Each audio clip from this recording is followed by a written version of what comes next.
సంవత్సరం అంతా దేవుడు కాచి కాపాడి భద్రపరిచి మరి సంవత్సరం అనేటువంటి దయాకిరీటాన్ని ధరింపజేసి దేవుడిచ్చినటువంటి ఈ మంచి సమయాన్ని బట్టి వారికి నాకు శుభాలు వారికి తెలియజేస్తా ఉన్న దేవుడు వారిని దీవించి ఆశీర్వదించును గాక.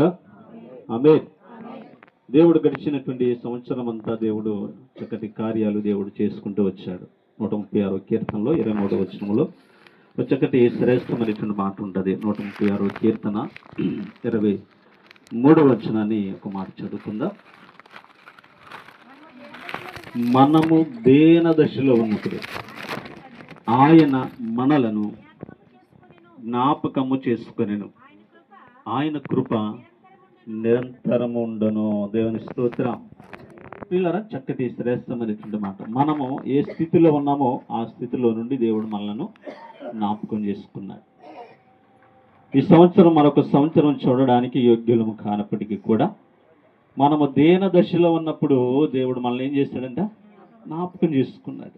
యోగ్యత లేనిటువంటి మనలను, ఏ మంచితనమో లేనిటువంటి మనలను దేవుడు ఏం చేస్తూ ఉన్నాడు? దినదినము జ్ఞాపకం చేసుకుని భద్రపరుస్తూ ఉన్నాడు. ఆ 136వ కీర్తన అంతా మనం చదివితే యెహోవాకు కృతజ్ఞాస్తుతులు చెల్లించుడు, ఆయన కృప నిరంతరము ఉండును అని చక్కటి ఆ మాటలు మనకు కనబడుతూ ఉంటాయి. ఆయన చేస్తున్నటువంటి ఆ మేలును బట్టి కదా మనము ఎప్పుడు కూడా దేవునికి కృతజ్ఞతాస్తుతులు చెల్లించాలి. ఎందుకంటే ఆయన కృప నిరంతరం ఉంటుందంట. నిన్న నేడు ఈ ఏకరీతిగా ఉన్నటువంటి దేవుడు ఆయన కృప చూపుతా ఉన్నాడు. మరి సంవత్సరం అంతా బిడ్డల దేవుడు కాచి కాపాడు. ఎన్నో ఇబ్బందులు వచ్చి ఉండొచ్చు, ఎన్నో సమస్యలు వచ్చి ఉండొచ్చు, కానీ వాటన్నిటిని బట్టి దేవుడు ఏం చేశాడు?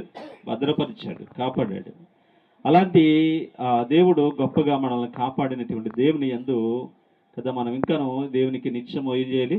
కృతజ్ఞతాస్తుతులు చెల్లించేవారుగా ఉండాలి అని అంటా ఉన్నాడు. వివాహం అనేది దేవుడు ఏర్పాటు చేసుకున్నటువంటి కుటుంబం.